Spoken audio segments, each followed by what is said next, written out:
তিরুপতি মন্দিরে প্রতি বছর জমা পড়ে কয়েকশো টন চুল। কোথায় যায়, কি হয় এই বিপুল কেশরাশি নিয়ে? ইচ্ছা পূরণ হলে চুল কাটিয়ে দান করেন ভক্তেরা, আর এই চুল বিক্রি করেই বছরে কোটি কোটি টাকার ব্যবসা করেন মন্দির কর্তৃপক্ষ। কারা কেনেন এই চুল?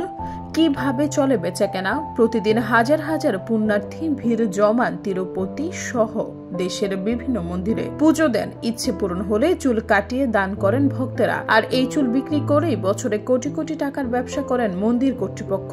দেশে তিরুপতি মন্দিরে ভক্তরা সব থেকে বেশি চুল দান করেন। তার কারণও রয়েছে। বলা যায়, এই মন্দিরে ভক্তরা যত চুল দেন, ঈশ্বর তার 10 গুণ বেশি সম্পত্তি ফিরিয়ে দেন তাকে। কথিত রয়েছে, তিরুপতি মন্দিরে চুল দিলে সন্তুষ্ট হন লক্ষ্মী। তাই এখানে শুধু পুরুষ নন, মহিলারাও ইচ্ছা পূরণ হলে চুল দান করেন।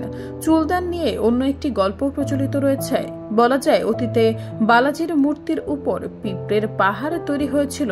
একটি গরু রোজ এসে ওই পিঁপড়ের পাহাড়ে দুধ দিত। একদিন দেখতে পায়, খুব রেগে যান গরুর মালিক। কুঠার দিয়ে গরুর মাথায় আঘাত করেন। সেই আঘাতে লাগে বালাজির মাথায়, রক্তক্ষরণ শুরু হয়। আঘাতে বালাজির মাথার চুল ঝরে পড়ে। তা দেখে নীলাদেবী নিজের চুল কেটে সেই ক্ষতের উপর জড়িয়ে দেন। সঙ্গে সঙ্গে বালাজির আঘাত সেরে যায়। দক্ষিণ ভারতে বিভিন্ন মন্দিরে রয়েছে নীলাদেবীর মূর্তি। নীলাদেবীর এই পদক্ষেপ নারায়ণ খুশি হন।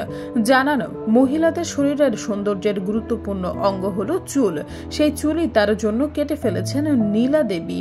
মনে করা হয় সেই কারণেই তিরুপতি মন্দিরে চুল দিলে ইচ্ছা পূরণ হয়।